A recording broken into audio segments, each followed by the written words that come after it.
Hey everyone, welcome back. I've got an anvil story for you today about this anvil.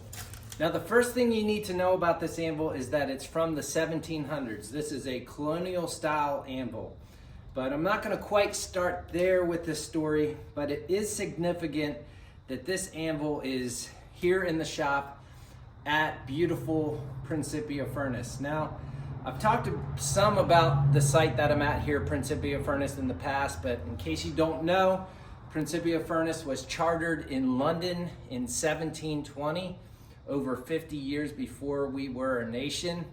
One of the original owners was a gentleman named Augustine Washington, who was actually related to George Washington. But the story of this anvil, for me, actually began in about 1995 when I was 15 or so. I was helping a local farmer friend do hay on his farm, not far from here, only about 15 minutes away out in Calvert, Maryland. And this gentleman in his barn had a beautiful Peter Wright anvil that I wanted so bad. I asked him one day if he would sell it. He said no, but he said, actually, I have an anvil I'll give you. So he said, come down to the basement of my farmhouse. We went down an old set of stairs, and over in the corner, neglected and unused, was this beautiful anvil. And so we hauled it up out of the basement. He was so kind to give it to me, and I have had it ever since then. Now that was about 1995 when I got this anvil.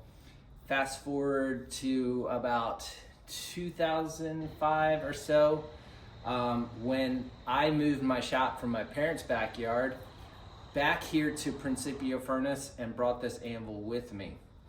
So this anvil's been here at Principia Furnace about 20 years now. But the cool thing about this story is the guy I got this anvil from, his name was Cliff England. And he told me that for as long as he could remember, this anvil had been in his family.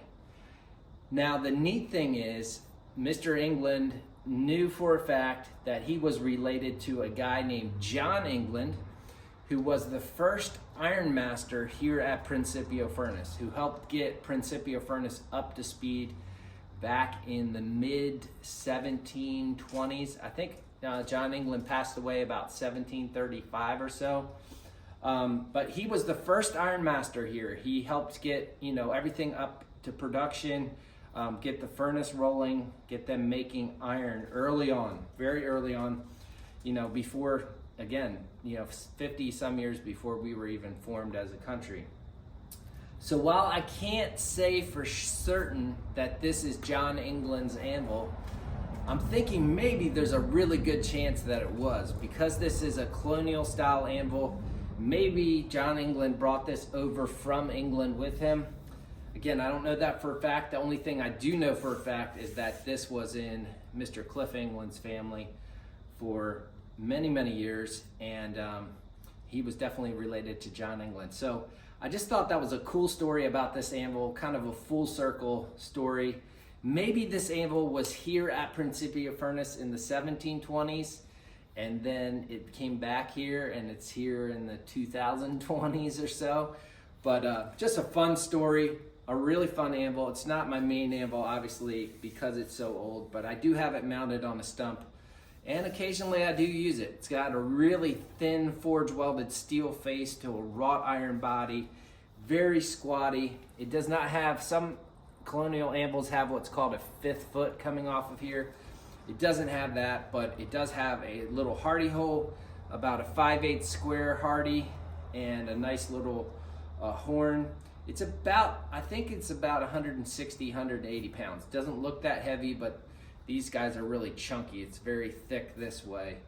But man, having a tool like this way back in the 1700s would have been like the ultimate luxury. It's a beautiful piece. I'm super proud to own it. I always thought that was such a cool correlation, getting this from the England family. And yeah, it's a proud piece that I'm happy to have. And who knows, maybe this was John England's anvil. It's fun to think about.